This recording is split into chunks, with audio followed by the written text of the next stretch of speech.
We just talked to Dr. Clafter about ALS, and now we're going to meet Stewart Lippe.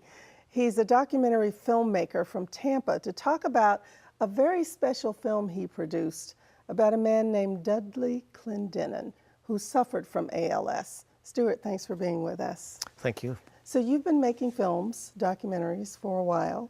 Why this particular topic and this man? Well, I knew Dudley vaguely. He had been from Tampa originally, worked for the St. Pete Times, and then went on to the New York Times. And I'd read his books. He had written a couple of books, and try to keep up with him, just curiosity. But he had written an op-ed for the New York Times that I glanced at, and it's talking about wanting to commit suicide because he had ALS, and he didn't want to go through the really dark stages, the ending stages of ALS. And I thought that was a very provocative topic and a very, very provocative way to look at controlling your own life, and not one that is actually legal in most states. In some countries, Switzerland, for example, it's pretty easy, but Washington State and Oregon do allow suicides, assisted suicides, but generally it's not something that's accepted by general medical and political world.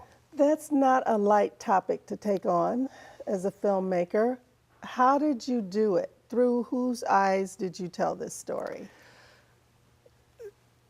Very interesting question. I really wanted to tell his story.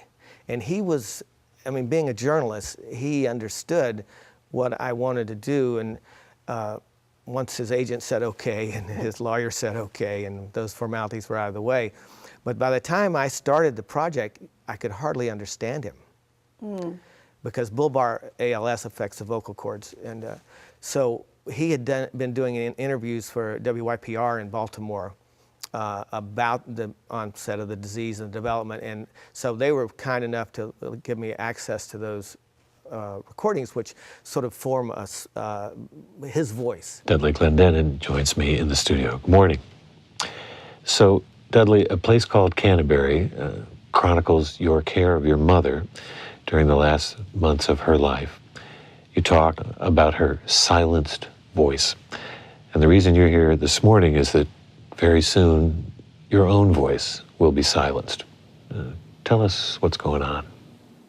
Like Mother, I'm feeling less cluttered and more intense. And you can hear one difference, the voice is different. And the reason it is that I have something called popularly Lou Gehrig's syndrome. It's a neuromuscular disease. Lou Gehrig's has no treatment and no cure, and it has a calendar, which is often 1.5 to 3 years, as best I understand it. The look was sort of day-to-day ALS obstacles, like, for example, making breakfast or even driving a car, which he didn't have a problem with, even though it was a little terrifying for me, driving 80 miles an hour down interstates in Baltimore. But he had a good sense of humor, and he understood that it was a story worth telling. And he had planned on committing suicide. When he started the film, that was the direction. And I wasn't interested in filming the actual suicide, but just the conceptual end of it. And so then, lo and behold, he gets a very substantial book contract and a good advance. So he pays off a bunch of debts and enjoys the money, and then feels a responsibility to write the book that they gave him the money for, which was on dying. So what did he teach you during this process? Well, that's an excellent question, and for me, there were two lessons in this project, and that was enjoy each moment you have, because you don't know when you're going to encounter something that's going to run you over really hard, and ALS is a pretty debilitating experience. And the other one is, no matter how bad things get, keep your vision and keep working on what your vision is, because he worked on this book when he could only type with one finger. And you know, he kept the spirit of his vision. And when I've shown the film to ALS groups, and they are touched by that, because ALS is always sort of framed in rather dark adjectives, because it is a one-way ticket, and there's no cure at this point. And yet Dudley presented an experience of hope and an experience of goodwill amidst the worst circumstances. What do you want people to come away feeling or knowing or doing after seeing this film?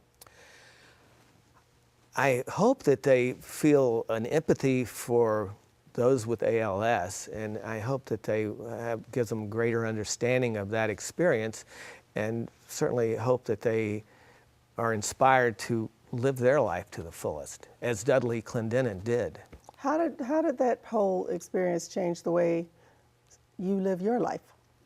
I mean, it started out as a fascinating topic, the whole idea of controlling your own destiny when you know you can pretty much predict the end date with a disease like that.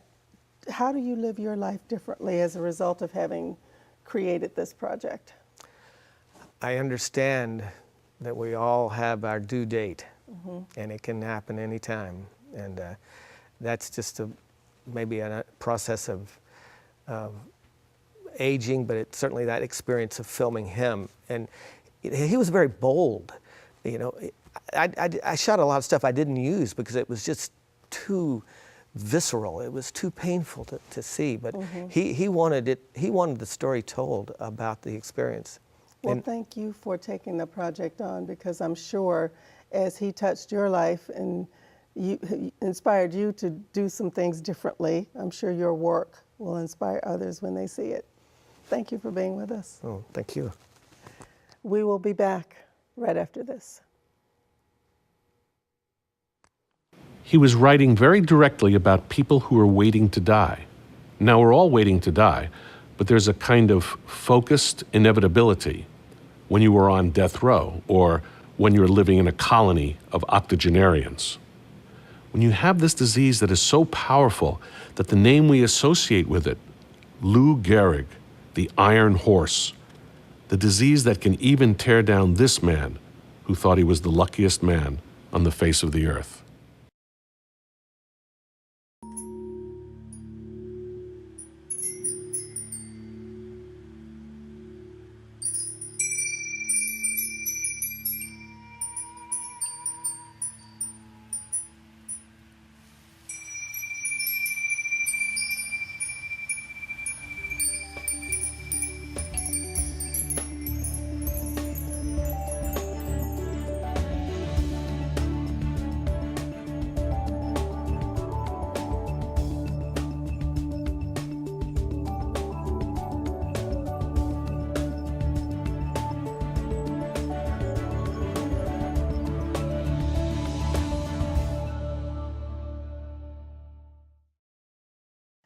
Although we wish some of the stories that we talk to you about on this show have happy endings, not all of them do.